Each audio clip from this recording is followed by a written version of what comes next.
Have you ever had a long day and then grabbed a drink just to unwind? Well, here's the bitter truth. While the glass promises relaxation, it might be secretly spiking your stress levels. Today, we're going to be diving into the world of cortisol, our body's primary stress hormone, and discover how your favorite beverages could be playing tricks on your mind and body. Today, we're going to unveil the hidden connection between boozing and your stress hormones. Listen, today, this might just be your wake-up call. And just before we get into the video, if you're looking for a new, different way of stopping drinking that doesn't rely on AA, therapy, rehab, none of that stuff, head over to soberclear.com. We've got a completely different method to help you get immediate control of your drinking. So if you go to soberclear.com, you can read a bit of information about the program, how we help people. You can see reviews of the people that we've already helped. And if you want to book a call to see if the program could be a good match for you, then you can just go ahead and click the link in the description and grab a time to speak with us. And now let's get into the video.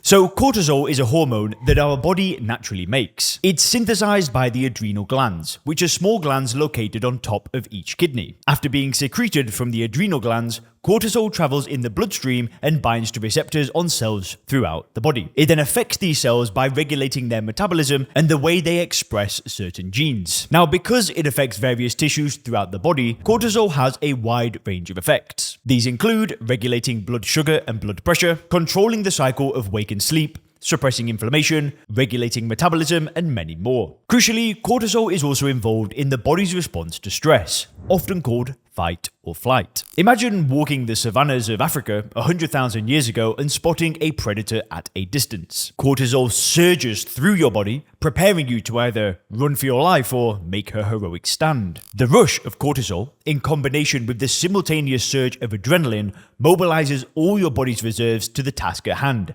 survival. Your heart rate and blood pressure increase, blood sugar levels rise, blood flows to your muscles as you're put on red alert. This dramatic response maximizes your chances of survival, making it out of a dangerous situation in one piece.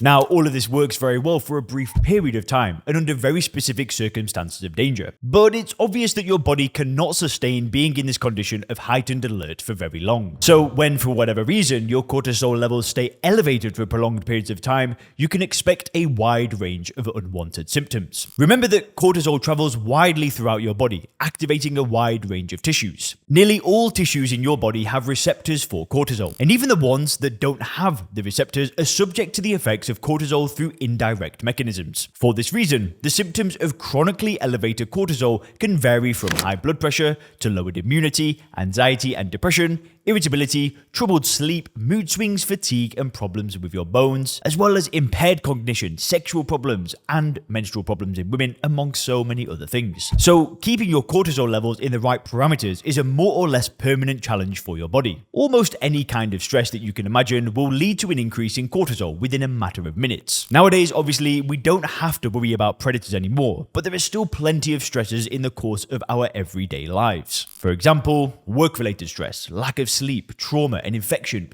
intense heat or cold, mental effort, nutritional deficiencies, exposure to toxins or pollutants, you name it. So one thing to keep in mind when we discuss the effects of alcohol or any other drug on cortisol is that the levels of cortisol fluctuate dramatically during the course of the day. Production of cortisol starts to pick up while we're sleeping a few hours before we wake up. In the late morning hours, the levels have peaked. They then start to decline gradually throughout the day, reaching their low point late in the evening and the early morning hours. For this reason, when researchers study cortisol, they typically take multiple measurements throughout the day. Now, chronic heavy drinking leads to permanently elevated cortisol levels. As we just discussed, it's a bit complicated to measure this due to the fact that cortisol levels changes so much throughout the day. But there's no doubt that their baseline cortisol production is higher compared to non-drinkers. For example, one study measured cortisol levels in hair samples that were 3 centimeters in length. Bear in mind that the hair grows at an average rate of 1 centimeter per month. As cortisol is incorporated into the hair shaft while it grows, these hair samples allowed researchers to gauge cumulative cortisol secretion over the preceding 3 months. Heavy drinkers had 3 to 4 times the levels of either recovered heavy drinkers or non-drinker controls. Now, because heavy drinking affects so many different hormones and neurotransmitters, it's difficult to tease out and isolate the effects of these chronically elevated cortisol levels. It's possible that the chronic cortisol elevation contributes to sleep disruptions, mood disturbances, high blood pressure, immune system problems, and bone problems. All these are both common among heavy drinkers and linked to an excess of cortisol.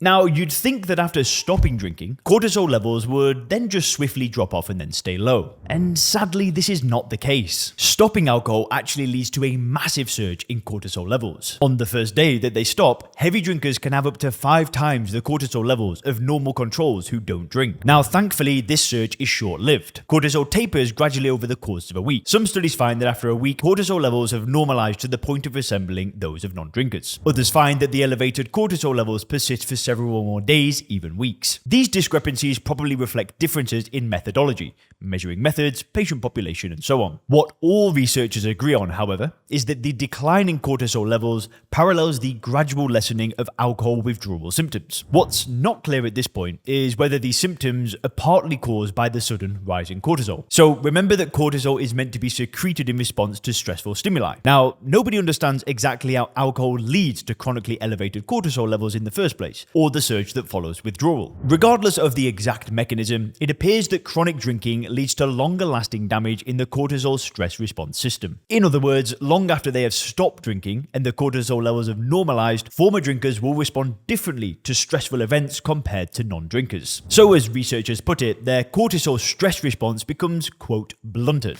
For example, one study found that when facing a stressful 20-minute public speaking challenge, control subjects without drinking problems reliably showed the expected cortisol increase. On the other hand, neither current drinkers nor drinkers who had abstained for 3 to 4 weeks prior showed that response. Some researchers have found these effects up to 6 months after the last drink. It's not clear how much longer after that they last. So up to this point in the video, you've learned how alcohol messes up your cortisol levels and blunts your natural, God-given response to stressful situations. And now for the best part. Tips on lowering your cortisol levels and optimizing your health in the process. Now, the first and most important tip should be very obvious at this point, but I'm going to mention it anyway. If you haven't already stopped drinking alcohol, then stop now. This one step alone will do more to lower your cortisol levels than probably all the other steps combined. And what about for those of you that have already stopped drinking? Well, here are some of the other most important lifestyle changes and interventions that you can take. If you're a smoker, stop smoking. Just like with alcohol, the science is in, and we know with near certainty that smokers also suffer from higher baseline cortisol levels. Next is get your sleep in order, ensuring that you're getting a minimum of 7 to 8 hours a night. Chronic sleep deprivation is also linked to increased cortisol. Mindfulness practices like meditation and yoga have been found to help in lowering cortisol as well. Next, reduce your caffeine intake. Not only does caffeine boost cortisol, it also raises your blood pressure. More than 2 cups a day is often probably pushing it. Also, we want to be maintaining a healthy body weight. Excess weight is one of the lifestyle factors that has been repeatedly found to be linked to higher cortisol levels. And if you click the video on the screen now, you can learn why a drinking problem exists with a totally new way of gaining control.